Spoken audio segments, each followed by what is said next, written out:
Now we will start new topic which is partial values.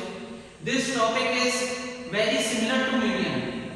अगर किसी बच्चे को मीडियन अच्छी तरह समझ आ गया है तो पार्शियल वैल्यूज बहुत अच्छी तरह सॉल्व कर लेगा, अच्छी तरह समझ लेगा, क्योंकि ये जो है मीडियन से मिलता जुलता है। मीडियन एक तरह से हम कहते हैं इसके लिए बेस है, उसके अगर वो बेस अच्छी तरह क्लियर है तो पार्शियल वैल्यूज भी आराम से आ जाएंगे।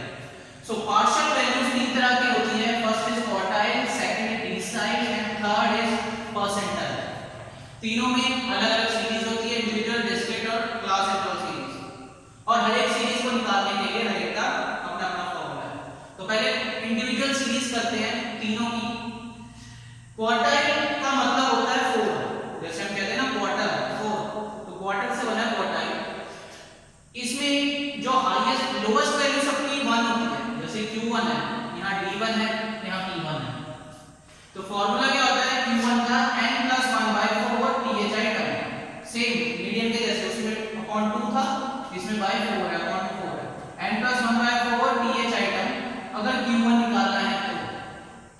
और इसकी अपर वैल्यू जो होती है, सबसे हाईएस्ट वैल्यू वो होती है Q3, Q1 सबसे लोएस्ट, Q3 सबसे हाईएस्ट, मतलब जितना है उससे एक नंबर कम। जैसे क्वार्टर होता है 4, उससे एक नंबर कम 3, तो Q3 इसकी सबसे हाईएस्ट वैल्यू होगी। और Q3 निकालने का फॉर्मूला वही है n+1/4 THI टर्म, उसको into 3 कर दिया, 3 into n+1/4 THI टर्म। और ये क्योंकि इंडिविजुअल सीरीज है तो मीडियन की तरह इसमें भी अरेंज इन ऑर्डर, किसी एक ऑर्डर में सेट करनी होती है सीरीज, आइदर इन असेंडिंग और इन डिसेंडिंग ऑर्डर। ठीक है, ये क्वार्टाइल का हो गया इंडिविजुअल। डिसाइल पे आते हैं। डिसाइल का मतलब होता है 10, डिसाइल 10, जैसे डेकेड, डेकेड क्या होता है 10 साल को कहते हैं, तो डिसाइल 10 है।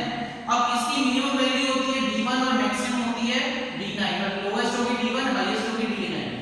तो D1 को निकालने का फार्मूला n+1/10 आ गया, क्योंकि डिसाइल है, और D9 को निकालने का फार्मूला into 9 कर दिया, 9 into n+1/10 THI टर्म। और इसमें भी इसको एक प्रॉपर ऑर्डर में अरेंज करना है पहले। अगर ऑर्डर में अरेंज है असेंडिंग या डिसेंडिंग में देन इट्स ओके, अगर नहीं है तो इसको ऑर्डर में अरेंज करना है। और तीसरा आ गया परसेंटाइल। परसेंटाइल परसेंटेज से बना है, तो आई मतलब ये 100 होता है इसका मैक्सिमम, 100 को कहते हैं परसेंटाइल। तो लोएस्ट वैल्यू आ गई P1, formula n+1/100 THI term.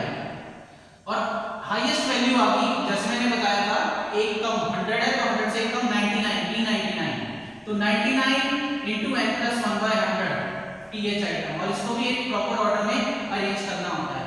और इंडिविजुअल सीरीज में जो n होता है वो होता है नंबर ऑफ टर्म्स। ठीक है, नंबर ऑफ टर्म्स। अब ये नहीं कि आपको सीधा सिर्फ Q1 और Q3 पूछा जाएगा, ये D1 और D9 ही होगा, मतलब लोएस्ट से लेके हाईएस्ट वैल्यू तक के बीच का कुछ भी पूछा जा सकता है। जैसे यहाँ पे पूछ लिया D2 निकालो या D4 निकालो, अगर D4 का है तो यहाँ पे क्या हो जाएगा, अगर D4 बोला है तो ये हो जाएगा 4 into n+1/10, बार 4 से मल्टीप्लाई हो जाएगा। ठीक है, तो जो सीरीज निकालने के लिए चाहिए उससे मल्टीप्लाई होगा। अगर D8 बोला है तो 8 into n+1/10, सेम यहाँ पर है, P1 से लेके P99 तक कोई भी निकाल सकता है, P20, 21, 30, 35, 40, 50, उतना नंबर बाहर आ जाएगा जो भी निकालना है। उसके बाद आता है डिस्क्रीट सीरीज पे। डिस्क्रीट सीरीज में क्वार्टाइल में फॉर्मूला दोनों का सेम है, Q1 का n+1/4 THI टर्म, Q3 का 3 into n+1/4 THI टर्म। फर्क ये है कि इसमें जो n है वो f के टोटल को माना जाता है, ना कि नंबर ऑफ टर्म्स को।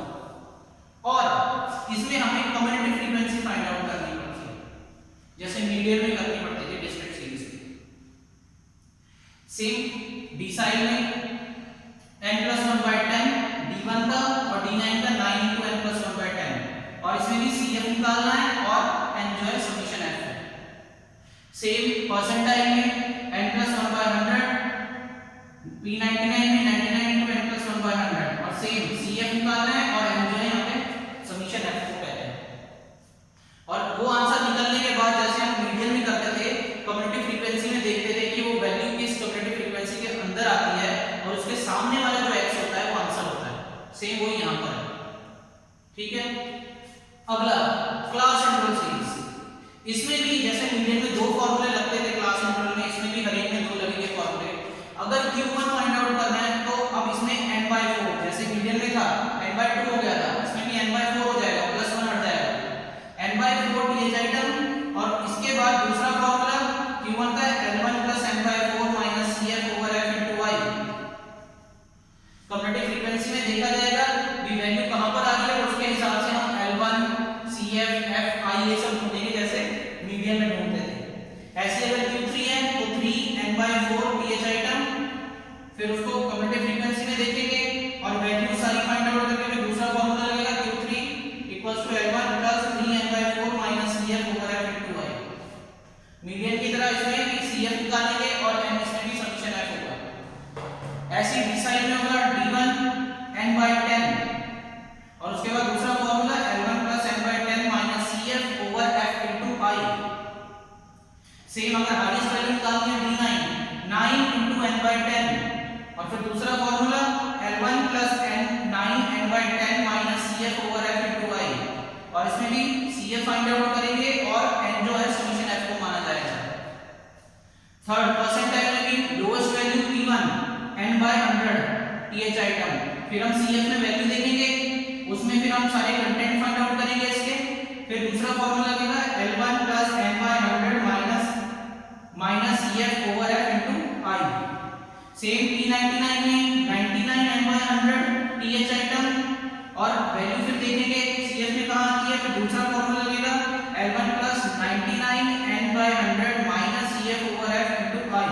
और CF इसमें भी निकाला जाएगा और n जो है समीशन F को माना जाएगा। तो एक तरह से देखा जाए तो ये मीडियन के जैसे ही हैं, बस मीडियन का मतलब होता है 2, इसीलिए उसमें /2 लिखा होता है। क्वार्टाइल का मतलब 4 होता है, इसलिए इसमें /4 है, डिसाइल में /10, परसेंटाइल में /100। सो अगर आपने मीडियन अच्छी तरह किया है तो ही आप ये फॉर्मूले कर सकते हो, अच्छी तरह ये वाले सम कर सकते हो अच्छी तरह। तो इसीलिए मीडियन की अच्छी तरह प्रैक्टिस करने के बाद ही ये सम करने पॉसिबल है। तो ये थे सारे फॉर्मूले, आज के लिए आपको ये बता दिए, इनको अच्छी तरह देख लो, समझ लो और दिमाग में बैठा लो कि कौन कौन सी टर्म कब कब लगती है मीडियन वाला कॉन्सेप्ट है। फिर इसके बाद इससे रिलेटेड